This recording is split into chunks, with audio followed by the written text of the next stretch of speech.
አልቀዋል። አሁን ኩዌት ናቸው ያሉት እያለን እየፈለግን ነው በባትሪ ከየት መጥተው ነው የሚማርኳቸው ወይም የሚማርኩት ወይም ጥቃት የሚያደርሱት? ከኋላም በለው ከፊትም በለው መማረክ ከቻሉ ከቁጥጥር ውጭ ናቸው ማለት አይቻልም። መጣለሁ። ጥሩ እሺ ቴዲ ላልከው መልሳለሁ። ችግር የለውም። ያው ወደዛው ነው እየመጣሁ ያለሁት። በዚህ ምን ይደረጋል መሰለ እንግዲህ መከላከያ ሰራዊት ሳይሆን የፌዴራል መንግስት እይታ ሳይሆን የክልሉ መንግስት ራሱ እኛ መቆጣጠር የምንችለው ነው ካሁን በኋላ የቀረው በሚል ከዛ መከላከያ ሰራዊት ሌላም ተልዕኮ ስለነበረው ይወጣል። መከላከያ ሰራዊት በሚወጣበት ጊዜ ይህ ቡድን በሚገርም ሁኔታ ከኋላ መጥቶ መከላከያ ሰራዊትን ያጠቃል። ከኋላ ሲያጠቃ ልክ መከላከያ ሰራዊት እንደወጣ የክልሉ ጸጥታ አስከባሪ ቦታውን እስከሚይዝ በመሃል መጥተው ምን አረጉ? ከተማዎችን ተቆጣጥረናል አሉ። አሁን ምርኮኛ የምለው ቴዲ ከነ ማስረጃ አመጣልሃለሁ። እነሱ አልገባኝም። ከኋላ መጥቶ አጠቃ የምትለው አጽድተህ ከወጣህበት ነው አይደል? ከየት ነው የወጡት? አጽድቶ መከላከያ ሰራዊት ለሌላ ግዳጅ ለሀገራዊ ጉዳይ ስወጣ ጽንፈኛው ከኋላ መጥቶ መከላከያ ሰራዊትን ማጥቃትም እኮ አይባልም፣ የፈሪ ዱላ ማለት ነው። የፈሪ ዱላ ዘን ምንድነው የሚሆነው? መከላከያ ወዲያው ተመለሰ። ሉክ እንደ ሀገር አንተ በደንብ ጉዳዩን እንድታይ ነው። መከላከያ ተመለሰ። መከላከያ እስከሚመለስ ድረስ ምንድነው ሲሉ የነበረው በየከተማው አማራ በወሎ ውስጥ ማለት ነው። የወሎን ላንሳል ፎር ኢንስታንስ በየከተማው መንግስት የውሃ የሚያከፋፍል ቦቲ የኤፍኤስአር ቦቲ መኪና አለ። የኤፍኤስአር ቦቲን እኮ የሚያቃጥል ነው። ይሄ ቡድን ነው ለአማራ የቆመ እውነት የአማራን ንብረት እያቃጠለ የአማራን አንጡር ሀብቱን እያወደመ ይሄ ነው ለአማራ የሚቆመው። እሺ ከዛ ምን አሉ? መካነ ሰላምን ተቆጣጥረናል አሉ። መካነ ሰላም በእኛ ቁጥጥር ስር ነች አሉ። ገቡ በዛ መሃል ማለት ነው። ያችን ክፍተት ወስዶ ስገቡ ንጹሐንን መስጂድ ውስጥ ገብቶ ረሸኑ። ይሄ እንግዲህ ተቆጣጥሮ ያሉበት ከተማ ነው። ራሳቸው የተቆጣጠሩበት ከተማ ነው። ልብ አድርግት። ሃይማኖት ውስጥ እንዳትገባ። በነገራችን ላይ ይሄ አይደለም ንጹሐንን ረሸኑ። አስቲም ንጹሐኖች ተረሸኑ። ሃይማኖት ውስጥ ገብታችሁ አተንትኑ ስል ለኦርቶዶክስም ለፕሮቴስታንትም ነው የሃይማኖት ሰዎች ይናገሩ ስል ፖለቲከኞች ውጡ ከሃይማኖት ውስጥ ፖለቲካውን ብቻ ተንትን። አሁን ስለ ንጹሐንን ነው እንግዲህ እሱ ነገር ንጹሐን ተረሸኑ። ንጹሐንን ረሽኖ ሲያበቃ ይሄን ልብስ እውነት ነው 10-15ቱን ሊማርኩ ይችላሉ። ይሄን ልብስ ግን ከየት ነው የሚያመጡት? 10-15 አይደሉም በቁጥር ቴዲ ለባሽ ነው። መከላከያ ሰራዊት አባል ያልሆኑ ከዛ በላይ ካሉት ውስጥ ከ50% በላይ የሚሆኑ መከላከያ ሰራዊት አይደሉም፣ ለባሽ ናቸው። መከላከያ ሰራዊትም አለ እዛ ውስጥ። ልብሱ ከየት መጣ? በጦርነት ውስጥ ትማረካለህ። ልብሱ ከየት መጣ? ከኮምቦልቻ ጨርቃ ጨርቅ በፈረስ ጭምር ጭኖ ነው የወጡት መጀመሪያ ማለት ነው። ቆይ ይኸው ብዙዎቻችሁ ከኔ ጋር ያላችሁ ቡኖ ይሄን እንደዚህ አይነት ነገር ለሶስተኛ ዙር ተመሳሳይ ወርድ ሲጠቀም ለሶስተኛ ዙር ተማረኩ ስለው ይሄንኑ ቃል ነገረኝ። ታስታውሳለህ? ኮምቦልቻ አልብሶ ነው የሚያስወጡ። ኮምቦልቻ ጨርቃጨርቅን ተቆጣጥሯል ማለት ነው። ወልዲያ what is the purpose of look ኮምቦልቻ ጨርቃጨርቅ የሀገር መከላከያ ፋቲክ ማስመረት ከቻሉ ተቆጣጥረዋል ማለት ነው። አሁን ከዚህ በፊት እኮ ነው በዛ በእንትኑ ጊዜ እኮ ነው የወሰዱት። አሁን አይደለም ቴዲ። በየጫካው በየምኑ በየስርቻው የሸጎሩትን በለባሽ ጊዜ ያመጣሉ። ባይዘው በምርኮኛ ጊዜ ያስለብሳሉ። ከፊት ለፊት ግን 10-15ቶቹን ነው የሚያቆሙት። ከዛ ያስለብሷቸውና ቪዲዮ ይቀርጹና አስወልቀው እንደገና ልብሱን ይዘው ይሄዳሉ። ቪዲዮ ይቀርጻሉ። ከዛ በኋላ የራሳቸውን በራሳቸው ፐርፐዝ ነው። መከላከያ ሰራዊትም ግን ከነሱ ጋር አለ፣ የሚማረክ ይኖራል ከነሱ ጋር ማለት ነው።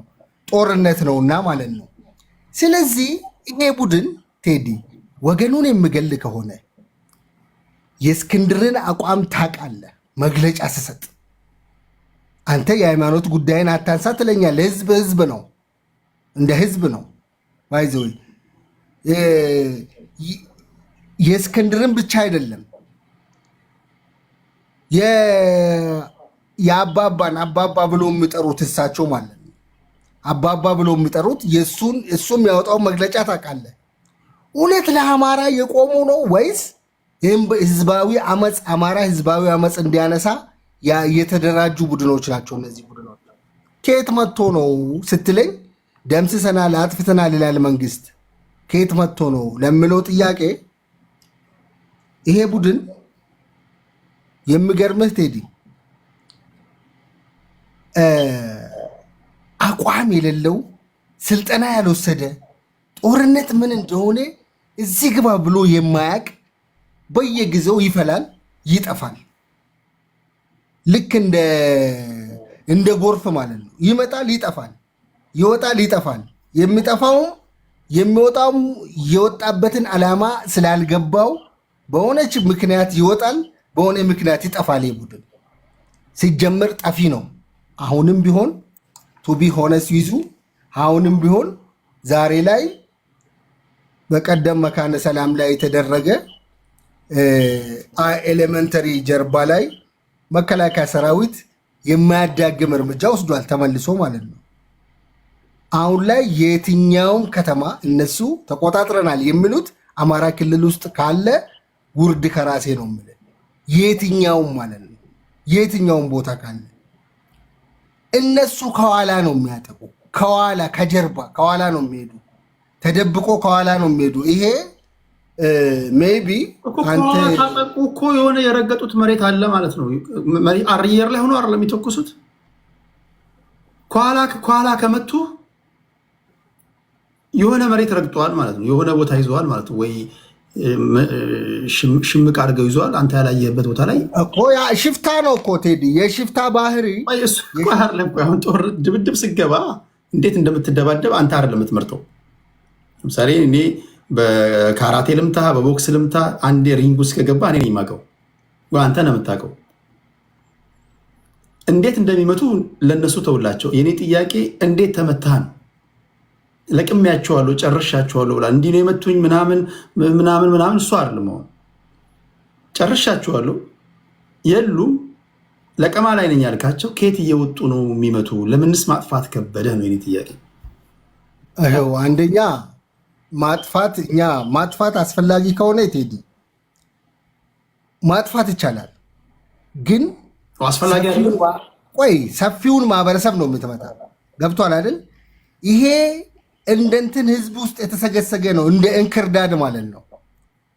ነጥሌ ለመምታት ደግሞ ሃይሊ ቴክኒካል መሆን አለብህ። ያን መንግስት እያደረገ እኮ ነው፣ እየደመሰስን እኮ ነው ያለ ነው። እኛ እኮ አንድም ቀን መከላከያ ሰራዊት ሰላም ከማስከበር አኳያ አማራ ክልል ውስጥ እየነጠለ እያወጣ እኮ በሰላም እኮ እየገቡ ነው። እንደነሱ እኮ በቪዲዮ ስለማናሳይ ነው እንጂ እየወሰድን እኮ ወደ ማገገሚያ ማዕከል ወስደን እኮ ወደ ሰው ቀይረናቸው እኮ ህዝቡ ጋር እየቀላቀልናቸው ነው። ቴዲ አንዴ ቃለቡ ግን ለአንድ ላድርገውና ሀሳቤን ዛሬም ቢሆን ይሄ ቡድን ለምንድን ነው ቁጭ ብሎ ራሱን የማይገመግመው? ለምን ሪሰርች አይሰራም? ለምንድን ነው አማራ ህዝብን እያጠፋ? የአማራ ህዝብ ጥቅም ምንድን ነው? የአማራ ህዝብ ጥቅም የእውቀት ነፃ መሆኑ ነው? ትምህርት ቤት መዘጋቱ ነው? የወላድ መሞቷ ነው? ተማሪዎች ያለ እድሜያቸው ያለ እድሜ ጋብቻ ሴተኛ ዳሪ መሆናቸው ነው? እሺ ቴንኪው። በነገራችን ላይ አይደለም በዚህ ደረጃ መከላከያ ሰራዊትን በዚህ ደረጃ መምታት የሚችሉበት ደረጃ ላይ ቀርተው ሆኖ ይቅርና አንድ ሀገር ላይ 5 የመራቸው ሰዎች መሮናል ብሎ ጫካ ከገቡ እንደ ሀገር መፍራት አለብን። እነዚህ 5 ሰዎች 25 ይሆናሉ፣ 50 ይሆናሉ፣ 75 ይሆናሉ። ነፍሰ ገዳዩ፣ ተስፋ የቆረጠውም፣ ኑሮ ውድነት ያሰከረው፣ ሙስኞ ያስማረው፣ እየተቀላቀለው ይመጣል። የውሃ ጠብታ መርከብ ያንሳፋል። አሁን እናንተ በጣም ዲናፉ በቃ ዲና ላይ ነው ያለው። አንተ ይኸው ሶስት ሰው በትንሹ እንኳን በፋኖ ጦር ነው ሌላው ይቅር በፋኖ ጉዳይ እንኳን ስናወራ 3 ዓመታችን ነው። ቡኖ ተመሳሳዩ ንግግር የዛሬ ምናልባት ከኔ ጋር አብራችሁ ያላችሁ ታስታውሳለች። ተመሳሳይ የዛሬ አንድ ዓመት እንደዚሁ የሆኑ ተማረኩ የሚባለውን ነገር አንስቼለት ነበር። አሁን ፖይንቱ ምንድነው? እዛ አካባቢ ያለው ነገር ምንድነው? ለመንግስት ለቁጥጥር አመቺ አልሆነም። መንግስት ሆን ብሎ ነው ይሄን ነገር እየለቀቀ ያለው ወይስ ከአቅሙ በላይ ሆኗል? ኦኬ ዞሮ ይመጣል ታወራለህ፣ ችግር የለውም። ቡኖ ወደ ሚኒሊክ ሊድ 6 ደቂቃ አለ። ወንድሜ ቴዲ ቅድም ከጠየቀኝ ጥያቄ ልጀምርልህ። ፋኖ የት ነው ያለው? ችግሩ ሲጀምር የነበረው ከአማራ ክልል ውጭ ነው። አሁን ችግሩ አማራ ክልል ውስጥ ነው እና ተባብሷል። ከዛም ባለፈ ደግሞ ፋኖ የት ነው ያለው የሚለውን ጥያቄ ጠይቀኛል። በሁለት ነገሮች ልመልስልህ። አንደኛ ችግሩ የጀመረው ከአማራ ክልል ውጭ አይደለም። ክልሉ የጀመረው መላው ኢትዮጵያ ውስጥ ነው፣ አማራ ክልልንም ጨምሮ። የችግሩ ሲምፕተሞች፣ የዋናው ችግር ሲምፕተሞች ብዙ ቦታ ላይ ታይተዋል። ቅድም እንደጠቀስካቸው ወለጋ፣ አርባ ጉጉ፣ በደኖ በአሰቃቂ ሁኔታ የታዩባቸው ቦታዎች ናቸው።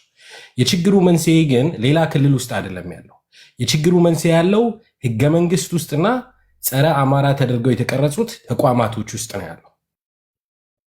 የፋኖ የህልውና ትግል በአሁን ሰዓት በጦር ሜዳ ላይ የሚደረገው አማራ ክልል ውስጥ ይሁን እንጂ የአማራ የህልውና ትግል በሁሉም ቦታ ላይ ነው ያለው። እዚህ ቲክታክ ላይ ያለ፣ ኢትዮጵያ ውስጥ አለ፣ ከአማራ ክልል ውጭ ሁሉም ቦታ ላይ የህልውና ትግል እያደረገ ነው። የህልውና ትግሉ መንስኤ ደግሞ ከአማራ ክልል ውጭ ብቻ አይደለም። የህልውና ትግሉ መንስኤ ህገ መንግስቱና ተቋማቶቹ ናቸው። ሰው ትግላችን ከዚህ ህገ መንግስት ይህንን ህገ መንግስት ተጠቅመው የአማራ ህዝብ ላይ የዘር ማጥፋት ወንጀል፣ የዘር ማጽዳት ወንጀል፣ የባህል የሃይማኖት አለ የሚባለውን እሴቱን ሁሉ የማፈራረስ ወንጀል የሚሰሩት ሰዎች ጋር ነው። እነዚህ ሰዎች አት ሰም ፖይንት እንደ ህወሓት 4 ኪሎ ተቀምጠው ሲሰሩትም እንታገላቸዋለን፣ ከ4 ኪሎ ከወጡ በኋላ እንታገላቸዋለን። ተረኛ መጥቶ ደግሞ የእነሱኑ ሲስተም ይዞ ህወሓት 2.0 ሲሆንብን እንታገለዋለን። አሁን ያለው ትግል ግን ወደ ትጥቅ ትግል አድጓል። ከምንም ጊዜ በላይ ልዩ የሚያደርገው ወደ ትጥቅ ትግል አድጓል። የትጥቅ ትግሉ የ2 ዓመት ዕድሜ ነው ያለው። ኦነግ 40፣ 50፣ 60፣ 70 ብዙ ቁጥር ሰምቻለሁ። ዓመታት ጫካ ውስጥ ነበረ። ደቂቃን ፖዝ ላድርግና ሰዓት ለመቆጠብ ያህል አሁን ለምሳሌ ባለፈው ከ3 ሳምንት በፊት ያነሳውልን ጥያቄ ላንሳ። አማራ ህዝብ ላይ የህልውና አደጋ የደቀነ ወይም ያስተተረተ የተረከ ወይም ጄኖሳይድ ፈጽሟል የምትለው አካል ማን ነው? ህወሓት፣ ኦነግ፣ ሻቢያ ይህንን ህገ መንግስትና ይህንን ስርዓት መዘርጋት እጃቸው አለበት። ሶስቱ ነው፣ አንዱ ብቻ አይደለም፣ ሶስቱ። ህወሓትን እንውሰድና አሁን አንተ ከህወሓት ጋር ብሬ እሰራለሁ እያልክ ነው። አልተናገርከውም። የአማራ ህዝብ እየጠበቀ ነው እስክትናገረው ድረስ። በነገራችን ላይ እኔን እኛ ወንድ ሰው ይነገር አይናገረውም። ዳር ዳር ትላለህ እንጂ ደፍረ ከቲፒኤልኤፍ ጋር እሰራለሁ እስክትል እየተጠበቀ ነው። በነገር ላይ ፖይንቱ እሱ አይደል፣ በሌላ መልክ እየገለጽከው ነው። ኦኬ ጄኖሳይድ የፈጸመብህ አካል ጋር እንዴት በምን ተስማምተ ነው የምትሰራው?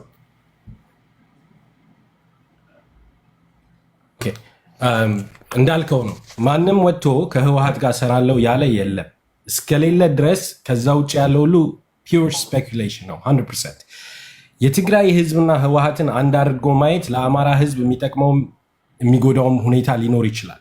አሁን ባለንበት ሰዓት ግን የትግራይ ህዝብንና ህወሓትን አንድ አድርጎ ማየቱ ሴንስ የሚሰጥ ጉዳይ አይደለም። ህወሓት ራሱ አንድ ስላልሆነ አብይ አህመድ ስር የሄደ ህወሓት አለ፣ ሻቢያ ጋር የሄደ ህወሓት አለ፣ ትግራይ ውስጥ ያለ ህወሓት አለ፣ ሁሉም ጋር የሚጫወት ህወሓት አለ።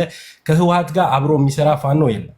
ጄኖሳይድ መፈጸማቸውማ ይኸውልህ የሚጠየቁበት ወንጀል ከህወሓት ጋር በድጋሚ አብሬ እሰራለሁ ያለ ፋኖ እስካሁን ድረስ የለም። ስፔኩሌሽኖች አሉ። ይሄ አባባል እንደዚህ ይመስላል ምናምን የተባለ እሱ ከቲፒኤልኤፍ ጋር እሰራለሁ አትልም። ህዝቡን ነው። ቆይ አሁን ህዝቡን ነው የምትለው።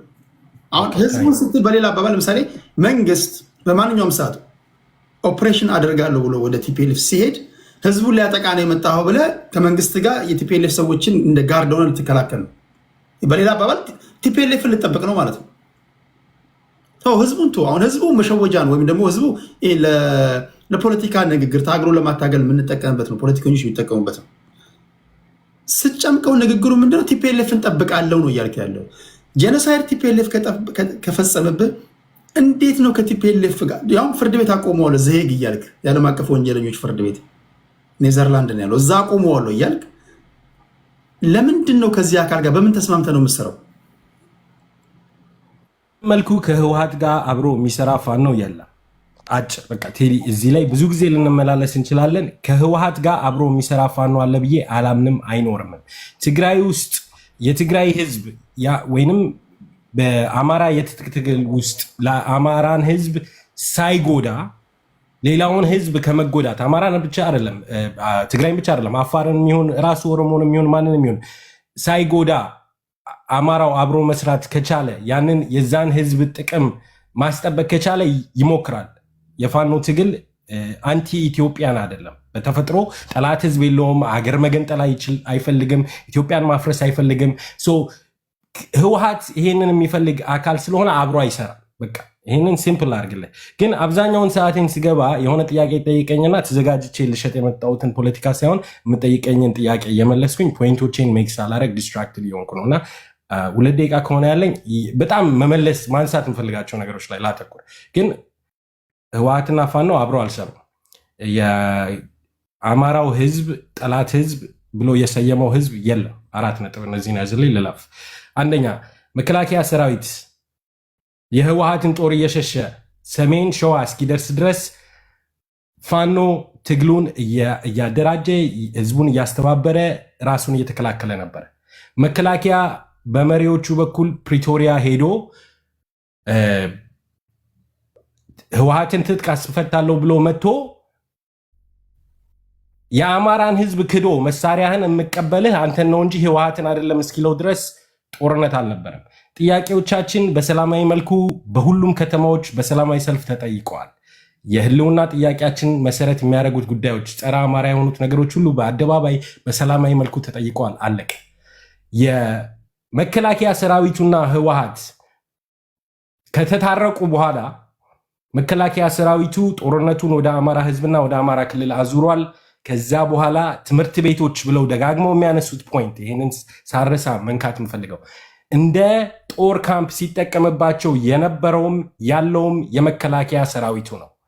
እዛ አካባቢ ላይ ተሸንፎ እንኳን ትምህርት ቤት እንደ ጦር ካምፕ የሚጠቀመውን ትምህርት ቤት ተሸንፎ ለቆ ሲሄድ በሰዓታት ወይ በቀናት ወይ በደቂቃዎች ውስጥ በድሮን ያስፈርሰዋል። ይህንን የሚያደርገው የመከላከያ ሰራዊቱና የአየር ኃይሉ ነው። ቦታውን ተሸንፈው በመሬት በጦር ሜዳው ላይ ተሸንፈው ሲሄዱ በአየር መጥተው ሆስፒታል አይሉም፣ ትምህርት ቤት አይሉም፣ ህፃናት አይሉም፣ ሰርግ አይሉም፣ ድግስ አይሉም። መጥተው ነግረውናል።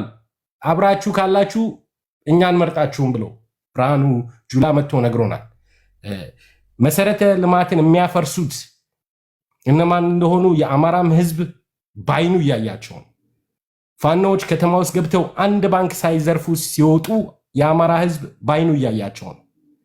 የመከላከያ ሰራዊትና የብልጽግና ካድሬዎች በየቤቱ በየቦርሳው በየባንኩ እየገቡ በየሆቴሉ እየገቡ የአማራን ህዝብ ንብረትና ጥቅም እንደልባቸው እንደ ጠላት ገንዘብ ሲበትኑት የአማራ ህዝብ ባይኑ እያያቸው ነው።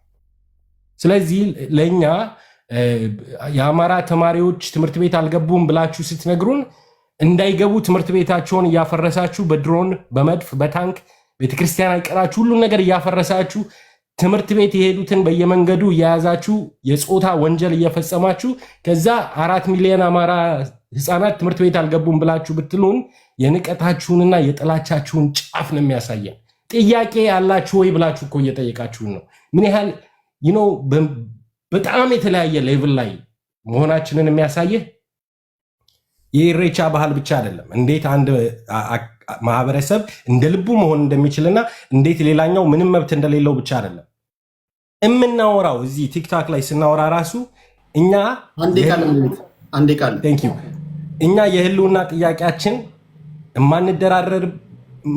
የማንደራደርበት ኮንክሪት የሆነ ኤቪደንስ ያለው በዓለም አቀፍ ተቋማት የተመዘገበ ጄኖሳይድ ተሰርቶብናል። ተቋማዊ እና ህጋዊ የሆነ ጸረ አማራ ፖሊሲ ኢትዮጵያ ውስጥ አለ ብለን ስለምናምን ነው።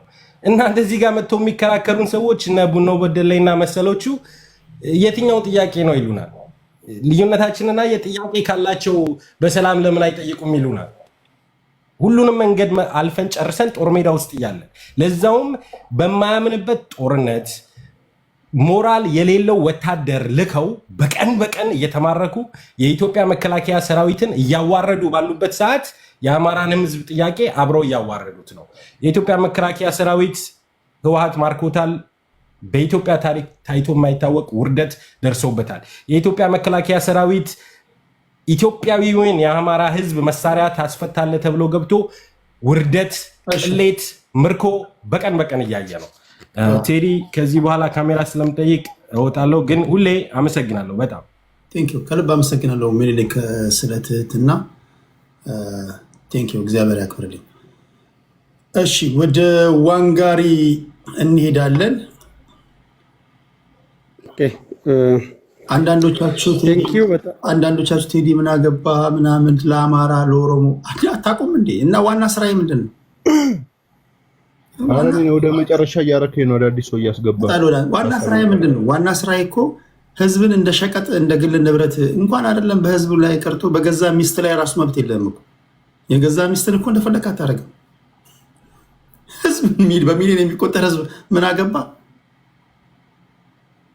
እንዴት ያሉ ንቀታችሁ ራሱ በጣም ደፋር ናችሁ። በጣም ይሄ ሊነገራችሁ ይገባል። ለምን ተለማምዳችሁታል? አሁን እንደ ግል በቃ ስልክህን እንኳን ስልክህ መሰለ እንደ ህዝብ የግል ንብረትህ መሰለ። እኚህ ባገኛችሁ አጋጣሚ ባገኛችሁባቸው ቦታዎች ሁሉ ማሸማቀቅ አለባችሁ። ስለ ኦሮሞ ያገባሃል፣ ስለ አማራ ያገባሃል፣ ስለ ስልጤ ያገባሃል፣ ሁላችንም ኢትዮጵያ ውስጥ ስላለው ህዝብ ያገባሃል። እንዲህ ነው እንዴ? ምን ማለት ነው? እሺ ዋንጋሪ 6 ደቂቃ አለ። እግረ መንገድ እኔ ልናገር ላስታውቃችሁ ብዬ ነው እንጂ እንደው ነገር እየውስ እንትን የሚል አይደለም። እሺ 6 ደቂቃ አለ። ቴንኪዩ።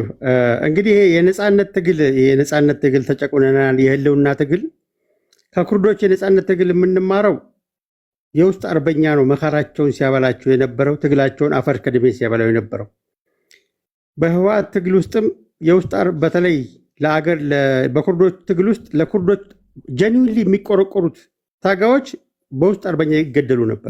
ቴዲ ይቅርታ፣ በቪዲዮ ለምን አንወጣም ሁላችንም? ቴዲ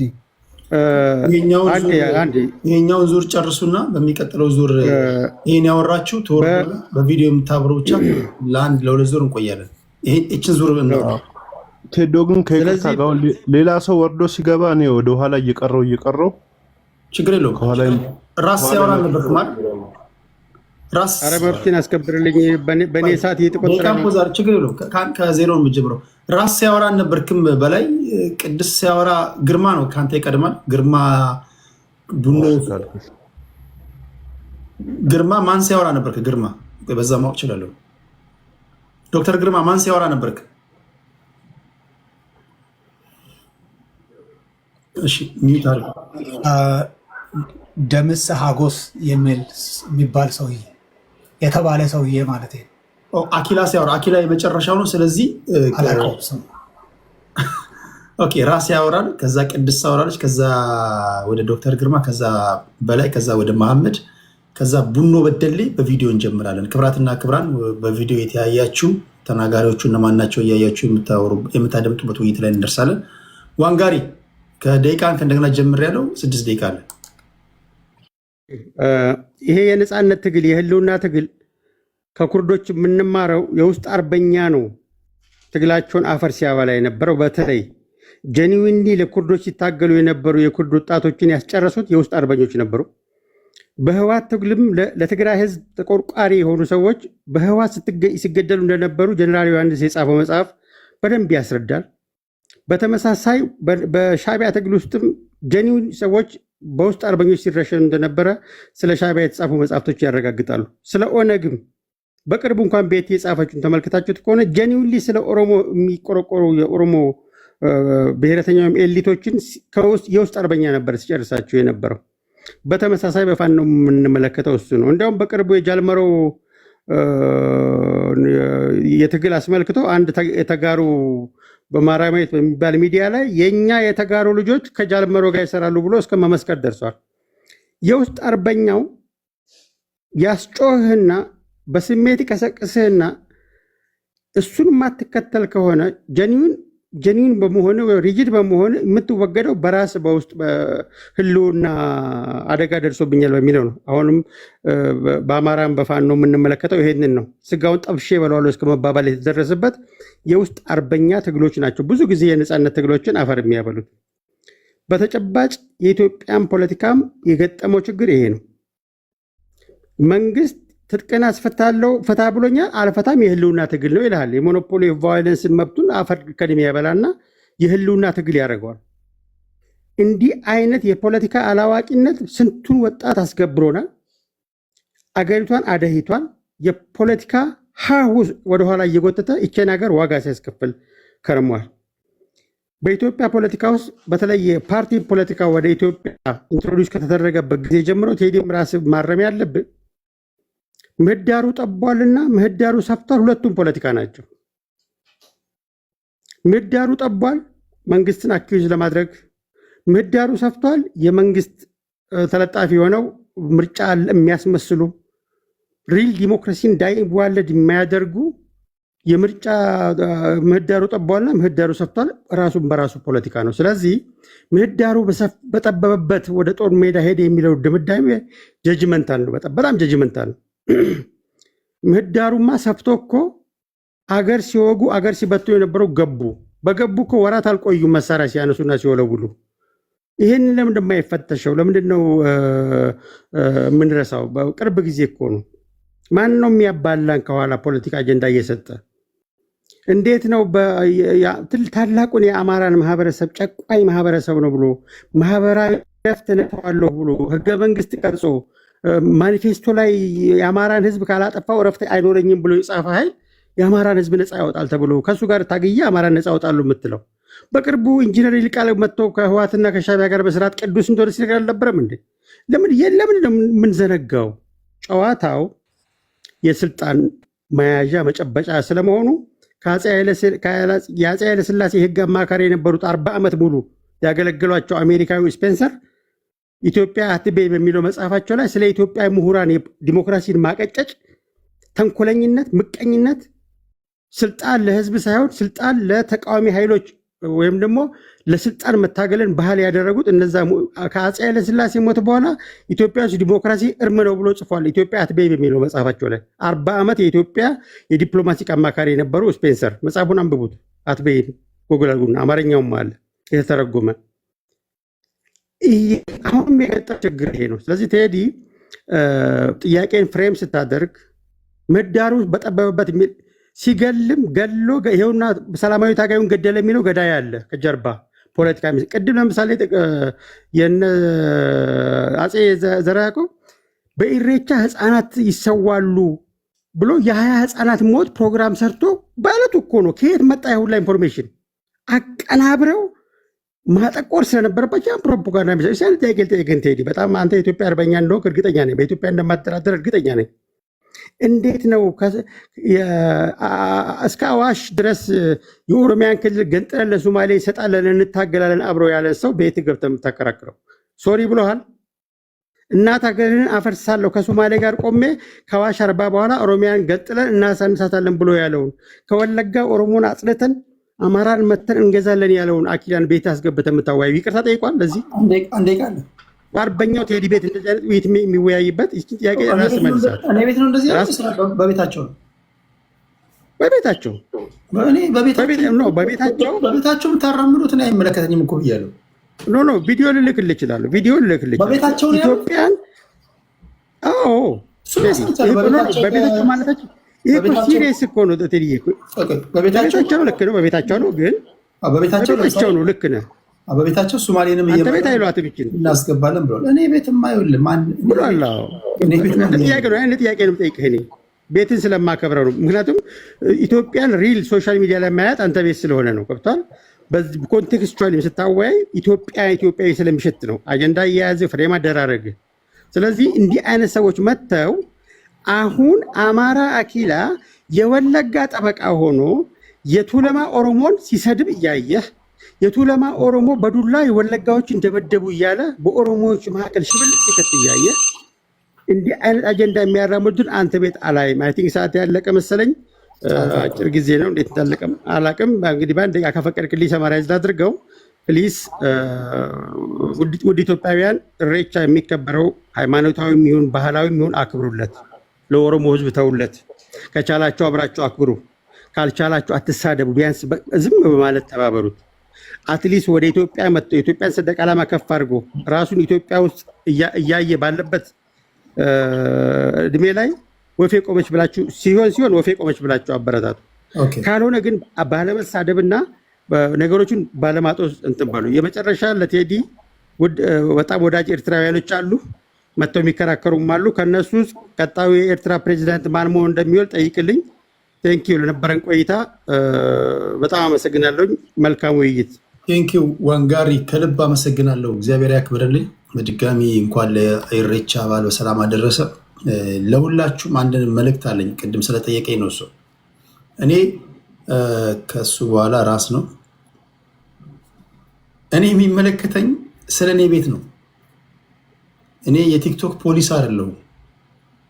እኔ የራሴ መርህ አለኝ። በራሴ መርህ ነው ማወያየው። እኔ ቤት መጥተህ ኢትዮጵያ ትፍረስ፣ ኢትዮጵያን አፈርሳለሁ ካልክ እንጣላለን። ፖለቲካ ምንም ይሁን ምን ቤትም እንኳን ቢሆን ስታወራ ቢያንስ የመጀመሪያው ነገር በሀገርና በገዢው ፓርቲ መካከል ያለውን ልዩነት ማወቅ ነው። አብዛኞቻችን አናቅም። አብዛኞቻችን አገሬን ወዳለሁ ማለት የገዢው ፓርቲ ደጋፊ ይመስለናል። ገና እኮ ለአቅመ ፖለቲካ እኮ አልደረስም። ገና አሁን አንዳንዶቹ ስታያቸው እኮ በቃ ተንታኞች ምናምን ነው የሚመስሏቸዋል። በገዢው ፓርቲና በሀገር መካከል ልዩነት አለ። ይህንን የመንገድ ደግሞ ግዴታ አለባቸው። ሀገሬ ትፍረስ፣ ኢትዮጵያ ትፍረስ ካልክ አንተ ቀጥሎ እንድታወራ ሊፈቀድልህ አይገባም። ከዛ በኋላ ወዴት ነው የምትሄደው?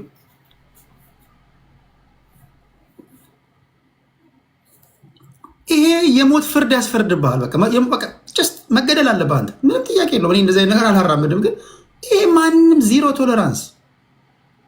ኢትዮጵያ የ130 ሚሊዮን ህዝቦች ናት። ይክፋም ይልማም የሚኖሩባት አለች። ቢከፋን ቢለማን ነገ አንተም ዞረ የምትገባባት ናት። ማን አባ ሆነ ነው እቺ ሀገር ትፍረስ የምትለው? እቺ ሀገር ትፍረስ ካልክ በኋላ ቀጣዩን ስቴትመንት ራሱ እንድትገነባ ላይ ይፈቀድልህ አይገባም። አልተመቸችም፣ አገሪቷን ለቀህ ውጣ። ጭስ ውጣ፣ ወደምትሄድበት ሂድ።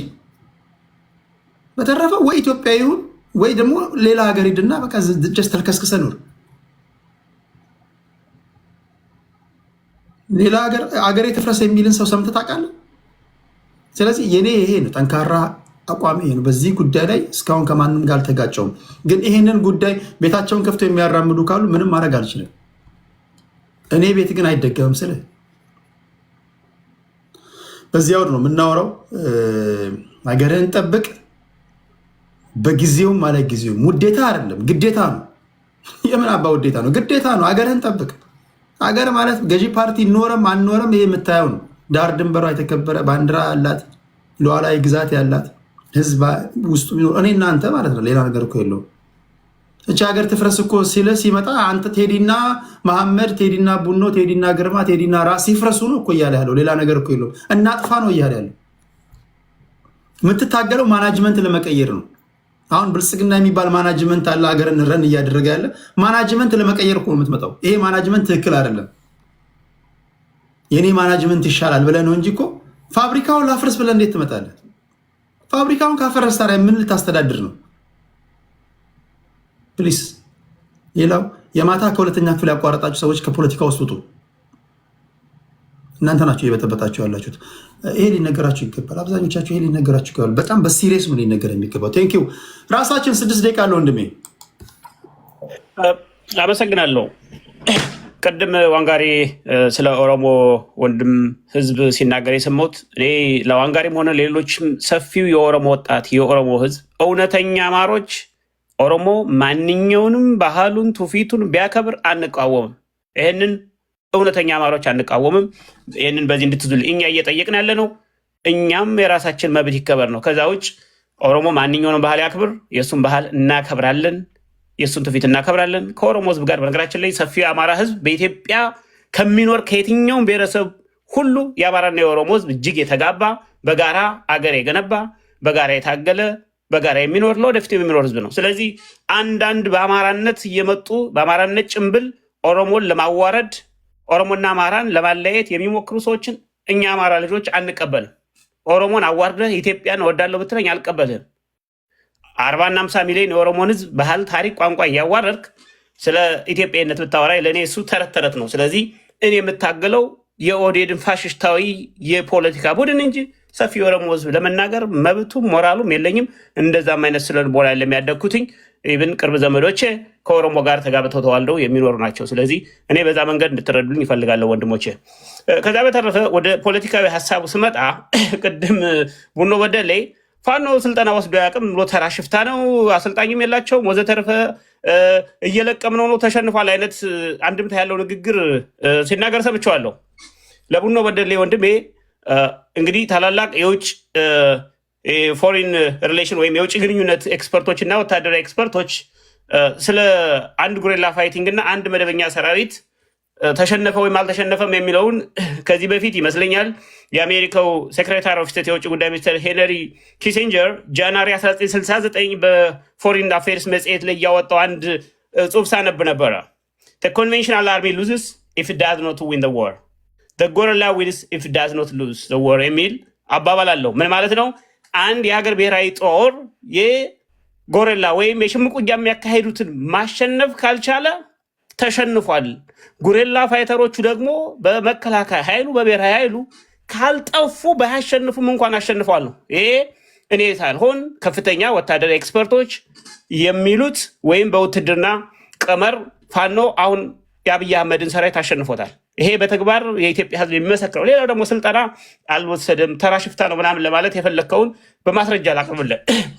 ሰሞኑን በወሎ ክፍለ ሀገር ወይም በምስራቅ አማራ ቀጠና ብዙ ሰው እንደውም በአርቲፊሻል ኢንቴሊጀንት የተቀናበረ ነው የሚል ስፔሻል ፎርስ ልዩ ኮማንዶ በአርበኛ ዮሴፍ አስማርና መሰል የአገር መከላከያ ሰራዊት ኮማንዶና አየር ወለድ አባል የነበሩ የሚሰለጥን በጎንደር ክፍለ ሀገር የምዕራብ ቀጠና መተማና ቋራ ግንባር በአገር መከላከያ ሰራዊት አየር ወለድና ኮማንዶ የነበር በሳሙኤል አባለድል የሚሰለጥን በጎጃም ክፍለ ሀገር በነ ማርቆስ አሞኜ የአገር መከላከያ ሰራዊት ስፔሻል ፎርስ እና ኮማንዶ የነበሩ ናቸው። በነገራችን ላይ በመከላከያ ኮማንዶ አለ፣ ከኮማንዶ ቀጥሎ አየር ወለድ አለ፣ ከአየር ወለድ ቀጥሎ ስፔሻል ፎርስ ነው። በዚህ አባል የነበሩ ውትድርናን በሚገባ ጠንቅቀው የሚያውቁ ያሰለጠኑት የፋኖ ሰራዊት ነው የተዋጋ መከላከያን በአሁኑ ሰዓት እያሽመደመደ ያለ። እሱ ብቻ አይደለም። ታላቁ ማንነገረው መለሰ በሀገር መከላከያ ሰራዊት የብላቴ ልዩ ኃይሎች አዛዥ ነበር። የሁርሶ ፓራ ኮማንዶ አየር አዛዥ ነበር። አሁን የምታዩት በሸዋ ግንባር ያለውን የኦህዴድን የሀገር መከላከያ የልዩ ኃይሎች ዘመቻ እዝ ሙሉ በሙሉ የሸዋ አርበኞች እንዲመክቱ የተደረገው በጀግኖች አሰልጣኞቻችን ብቃት ባላቸው ስለሚመራ ነው። ስለዚህ ፋኖ ከአገር መከላከያ ሰራዊት ጀነራል መኮንኖች የተሻሉ ቁመና ማዋጋት ውጊያ ማቀድ የሚችሉ አንበሶች አሉት። እንዴ መከላከያ ሰራዊት እኮ በእውነት እንነጋገር ከተባለ ከነ ጀነራል ጌታቸው ጉድና ጀነራል አለምሸት ጀነራል ሹባና ይልማ መርዳሳ ውጭ ያለው እኮ አብዛኛው እኮ እናውቀዋለን እኮ የሚንስ ቤት እንጨት ፈላጭ የነበሩ ናቸው። እናውቃቸዋለን። እግዚአብሔር ምስክሬ እኔ ብዙ ሰው ስለሚያውቀኝ ነው ይህን የምናገረው። አብሬያቸው የነበርኳቸው ሰራዊት መርተው የማያውቁ አዋግተው የማያውቁ። እኔ እንደውም አሁን ቴዲ እንደ አገር በጣም የሚጨንቀኝ ምን እንደው ልንገርህ። እኔ አገሬን እወዳለሁ። ከዚህ በፊትም እንደነገርኩ የአገሪቱ ጦር አሁን ላይ እኔ ውጊያን ጠንቅቀው የሚያውቁ ጀነራል መኮንኖች በጣም በጣት የሚቆጠሩ ናቸው። እሱ ነው እንደው እንደ ሀገር እንዳንዋረድ የምሰጋው። ስለዚህ እንደው የኦህዴድ የብልጽግና ደጋፊዎች አንዳንዴ ፋኖን በማንኳሰስ ነፃነት ማግኘት ፋኖን ማሸነፍ አይቻልም።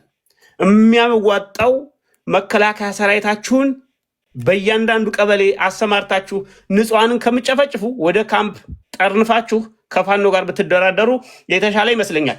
ሌላው ፋኖ ከህዋት ጋር ይሰራል የሚባለው አይነት ነገር እሱ ለእኔ ተራ ስም ማጥፋት ነው።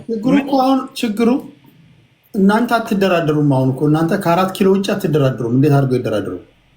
እንዴ በመደራደር እኮ 4 ኪሎን ማግኘት ይቻላል። እኛ ለመደራደር ለምሳሌ እናንተ ቅድመ ሁኔታዎች ምንድን ናቸው? እሱን እኔ የፋኖ ደጋፊ ነኝ እንጂ መደራደሪያ ሀሳቦቹን ምን ሰተን ምን እንቀበል የሚለውን የፋኖ ከፍተኛ አዛዦች እነሱ ናቸው እንግዲህ ፕሮፖዛል። ዘመነ ካሴ ሲናገር የሰማሁት 4 ኪሎን ከሰጠን እንደራደራለን ብሏል። 4 ኪሎ ሲባል እንግዲህ ብዙ ነገሮች ስላሉ ቅድም እንደነገርኩ እኔ እሱን ለፋኖ መሪዎች እተዋለሁ። ግን እንደው እንደ ሀሳብ ነው እያነሳሁት ያለሁትኝ። ዋናው መሰረታዊ ነገር ከህዋት ጋር ፋኖ ይሰራል የሚባለው ነው። ፋኖ ከህዋት ጋር እስካሁን አይሰራም። ለወደፊቱ ይሰራል ከሆነ ሊሰራም ላይሰራም ይችላል። ግን ዋናው መታወቅ ያለበት በውትድርና አብይ አህመድ እኮ ከኤርትራ ጋር ሆኖ እኮ ትናንትና እኮ ህዋትን እኮ ሲቀጠቀጥ ነበር። ለምን ዛሬ ላይ ተመልሶ ከኤርትራ ጋር? ምክንያቱም አንድ የሆነ ተዋጊ ኃይል ወይም አንድ ሀገር አንድ ቃል ራስ ታክቲካል አሊያንስ ፈጥሮ ከማንኛውም ጋራ ጊዜያዊ ጥቅም የሚያገኝበትን ያደርጋል። ይሄ ምንም ጥያቄ የለውም። ትናንትና ከኤርትራ ጋር ሆኖ ህዋትን እንዳይነሳ አድርጎ ደቁሶ አከርካሪውን መጥቶ አሁን ላይ ደግሞ ተመልሶ ከኤርትራ ጋር እየተዋጋ ነው ያለው ወይም ሊዋጋ እያቀደ ነው ያለው። ስለዚህ እኛ ከህዋት ጋር እስካሁን ምንም የጀመርነው ነገር የለም። ለወደፊቱ ግን የፖለቲካ መሪዎች፣ ወታደራዊ መሪዎች ሁኔታውን ገምግመው እነሱ የሚሰጡት ውሳኔ ይኖራል። እንደ አንድ ግለሰብ ግን ከጠየቀኝ ግን እኔ ከህዋት ጋር የሚደረግ ግንኙነት በጣም ጥንቃቄ ያስፈልጓል ብዬ አምናለሁ። በተረፈ ሁልጊዜ ለምሰጠን ድምፅ ለምሰጠን ድል በጣም ትልቅ ክብር አለኝ። አመሰግናለሁ ቴዲ። ሰላም እደርልኝ። ቴንኪዩ ራሳችን እግዚአብሔር ያክብርልኝ። ቴንኪዩ። ወደ ቅድስት እንሄዳለን። ቅድስታችን እኔ በአማራ ክልል አጠቃላይ ያለውን ሁኔታ ለማየት እሞክራለሁ እና አንዴ መሳሪያ አንስተህ ወደ ጦርነት ከገባህ በኋላ በሁለት ኃይሎች መካከል በሚኖር እኔ ያሸንፋለሁ በሚል ትንቅንቅ ውስጥ አንዱ ፕሮፓጋንዳ ነው። ስለዚህ የፌዴራል መንግስቱም አማራ ክልል አጠቃላይ ያለውን ሁኔታ በተለይ ከፋኖ ጋር ያለውን እንትን ወጥቶ ወደ ሚዲያው ሲናገር የሚዲያውን የበላይነት መውሰድ ስለሚፈልግ አንዱም ሚዲያው ስለሆነ ያው ከዚህ ቀደም ላለፉት 2-3 ዓመታት ጨርሰነዋል፣ ኦልሬዲ እየለቃቀምን ነው፣ የአንድ ሳምንት ጉዳይ ነው ምናምን የሚል ይሄ ለሌላው ማህበረሰብ ፋኖ የስጋት ምንጭ እንዳልሆነና ሰው ተረጋግቶ የዕለት ተዕለት ኑሮውን እንዲኖር የማድረግ ፕሮፓጋንዳዎች ሲነፋ ነበር ይሰማና ሶሪ ስለ ቃሉ ሲላፍፍ ነበር የቆየው። ሶሪ በጣም በተመሳሳይ የፋኖም ኃይል በጣም በአጭር ጊዜ 4 ኪሎ እንገባለን። ይሄ መንግስት ኦልሬዲ ያልቆለታል። ይሄ መንግስት የሚሰነብት አይደለም። ስለዚህ ሌሎች ኃይሎች ከኛ ጋር ብትተባበሩ ይሻላችኋል፣ እኛ ይዘን የመጣነው ፖለቲካ በጣም የተሻለ ነው የሚል እነሱም በሌላኛው መንገድ እንዲህ አይነት ነገሮችን ሲነግሩን ነው የቆዩትና እውነታው ግን እሱ አይደለም። አንዴ ደም ፈሷል፣ ጦርነት ተገጥሟል። ስለዚህ በዛም በዚህም በኩል ያለው የሚወርደው ባሩድ ነው፣ የሰው ነፍስ ነው እየቀጠፈ ያለው። ይሄ የፋኖ እንቅስቃሴ ሲጀምር የነበረበት እና ህዝባዊ ቅቡልነቱ ክልሉ ላይ ደግሞ ያለው ማህበረሰብ በደንብ አድርጎ የፋኖን ትግል ይደግፍ ስለነበረ ከህዝብ ውስጥ የሚደረጉ ጦርነቶችን በቀላሉ ልታሸንፋቸው አትችልም። ስለዚህ በዚህ የተነሳ ይሄ ረጅም ጊዜ ልጨርሰው ነው ትንሽ ነው የቀረኝ ምናምን እያለ ያኛውም ይሄኛውም እያለ የሄደባቸው ሁኔታዎች አሉ። እውነታው ግን አማራ ክልል ላይ ሄደህ ብታይ አንድ ኬላ ላይ ፋኖ ሲፈትሽ ታገኛለህ። ከዛ ትንሽ ኪሎ ሜትር ከሄድክ በኋላ ደግሞ መከላከያ ሰራዊት ሲፈትሽ ታገኛለህ። ስለዚህ የሆነን ቦታ ፋኖች ይቆጣጠሩታል፣ የሆነን ቦታ ደግሞ የፌዴራል መንግስቱ ይቆጣጠረዋል ማለት ነው። ይሄ ነው እውነታው። ሰዎች የተወሰነ ርቀት መንገድ የሚጓዙ ከሆነ በሁለቱም ኃይሎች ይፈተሻሉ። የተለያዩ የንግድ እንቅስቃሴ የሚያደርጉ መኪኖች ቀረጥ ያለባቸው አካባቢዎች ላይ ሲደርሱ በሁለቱም ኃይሎች ይቀረጣሉ። ይሄ እውነታው ይሄ ነው። የብልጽግናም ደጋፊዎች እንደሚሉት በቃ ሞቷል ሄዷል ምናምን የሚባል አይደለም። ምክንያቱም ዋጋ እያስከፈለ ስለሆነ ያለው። በተመሳሳይ በዛም በኩል ያሉት ደጋፊዎች ደግሞ በቃ እንደው መንግስትን ጥርግርግ አድርገን አስወጥተን እንዲያደርገነዋል ምናምን የሚባል አይደለም። ምክንያቱም ግጭቶች ይካሄዳሉ፣ አንዱ አንዱን ይገላል። ግን በመደበኛነት ይዞታል፣ ተቆጣጥሮታል፣ እያስተዳደረው አለ የሚባል አካባቢ ደግሞ አታይም፣ በታጣቂ በኩል ያለውን ነገር ስታየው ማለት ነው። ስለዚህ ክልሉ ምን ሆኗል? የግጭትን እያስተናገደ ያለ ክልል ሆኗል። ለነዋሪውም በጣም አስቸጋሪ ሆኗል። ጉዳዩን ስታየው እንዲህ በቃ ጥየዋለው፣ ገድየዋለው፣ እየለቃቀምን ነው ምናምን በሚል የሚነገር አይደለም። አንደኛ ላለፉት 3 ዓመታት ትምህርት ቤቶች ተዘግተዋል። የጤና ከለላዎች ችግር ውስጥ ገብተዋል። ጦርነቶች መሬት ላይ ካለ ጦርነት በተጨማሪ ድሮኖችን መጠቀም ደረጃ ደርሰዋል። ይሄ ቀላል እኮ አይደለም። እንደዚህ አይነት የጦር አውሮፕላኖችና ድሮኖችን የምትጠቀመው ከውጭ ሀገራት ጋር በምታደርጋቸው ጦርነቶች ነው የሚሆነው እና ልክ የዛና አይነት ምላሽ የሚመስል እንዲህ አይነት ከበድ ያሉ ጦርነቶችም እየተካሄዱበት ባለ ክልል ውስጥ እንደው ምንም ነገር የለም በቃ የትንሽ ቀንሽ ምናምን ብሎ ማለት በጣም ሞኝነት ነው። የሰሞኑንም እንቅስቃሴ ብናየው እንደውም የፋኖ እንቅስቃሴ እዛው ክልል ውስጥ ያለውን ኃይል ወጣቱን ብቻ ከማስተባበር ደግሞ አልፎ ሌሎችም ኃይሎችን እየጋበዘ ማምጣት የሚችልበትም ደረጃ ደርሷል ማለት ነው። የሚያሳየን ይሄ ነው። አሁን በባለፈው የነበረው እንትን አሁን እዚህ ላይ ያሉ ሰዎች ፋኖ ከህወሓት ጋር አይሰራም ከእንትና ጋር አይሰራም ምናምን ማለት ህፃናት ልጆች አይደለንም። በግልጽ መጥቶ እኮ ተፈራ ነገረን እኮ በቃ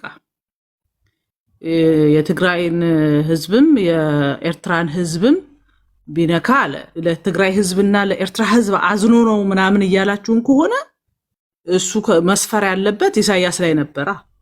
የኤርትራን ህዝብ መከራ እያበላ ያለው ኢሳያስ አይደለ? ኢሳያስ ላይ ነበር መስፈር የነበረበት።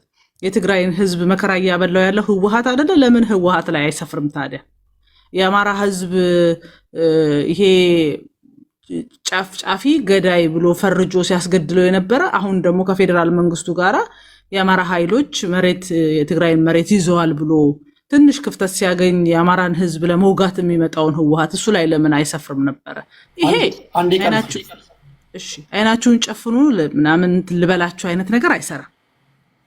አዎ እንደውም አብዛኛው የአማራ ህዝብ ከህወሓት ጋር የሚደረግ ጋብቻ አንቀበልም።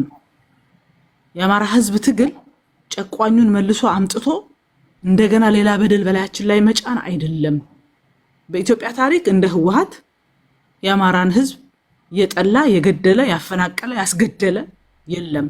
ከዚህ ጋር የምታደርገውን ግንኙነት አንቀበልም የሚል እንደውም አንዳንዶች በይፋ ወጥተው የማውገዝም ጭምር ነገሮች እየመጡ ነው ያለው። እዛው ፋኖ ውስጥም ከነሱ ጋር የሚሰሩ ኃይሎችን ለመነጠል የተለያዩ ስራዎች እየተሰሩ ያሉባቸው ሁኔታዎች አሉ። ከቅርብ ጊዜ ወዲህ ደግሞ እኛ ከህወሓት ጋር አንሰራም የሚል በይፋ መቃወሞችም እየመጡ ያሉባቸው ሁኔታዎች አሉና ይሄ ከህወሓት ጋር ተፈራ ያለው ነገር እንደዚህ ነው። ይሄ ምንም መሸፋፈን አያስፈልግም። ዋንስ በጣም የገረመኝ ነገር ደግሞ አለ እዚህ ቤት ቅድም ሲነሳ ነበር። ይሄ መከላከያ ሰራዊቱ የብልጽግና ሰራዊት አድርጎ ብቻ የማየት አባዜ በጣም ነው ግራ የሚገባኝ። መከላከያ ሰራዊት ውስጥ እኮ የአማራ ልጆች አሉ። ይሄንን መከላከያ ሰራዊት ትመጣና አዋርድ ነው፣ ምርኮኛ ነው፣ ገደል ነው ምናምን ይባላል። አብርሃም ታዋርደው እንደሚታሰበው የኦሮሞ ሰራዊት ምናምን አድርገህ ከሆነ ስተት ነው። መከላከያ ሰራዊቱ የሁሉም ብሔር ብሔረሰቦች ስብስብ ነው። እዛ ስትገለው የምትገለው ወንድምህን ነው። የአማራ ልጅ ነው እሱ። ከተለያየ አካባቢ ሊመጣ ይችላል። አማራም አለበት። ልክ የውጭ ኃይሎች እንደሚሉት በተለይ ኤርትራውያን እንደሚሉት መከላከያውን በቃ የማይረባ ተራ ምርኮኛ ምናምን አድርገህ ስትናገር ራስህን እያዋረድክ እንደሆነ ማወቅ አለብህ። አዘኢንድ ሀገርን ወክሎ የሚቆመው መከላከያ ነው።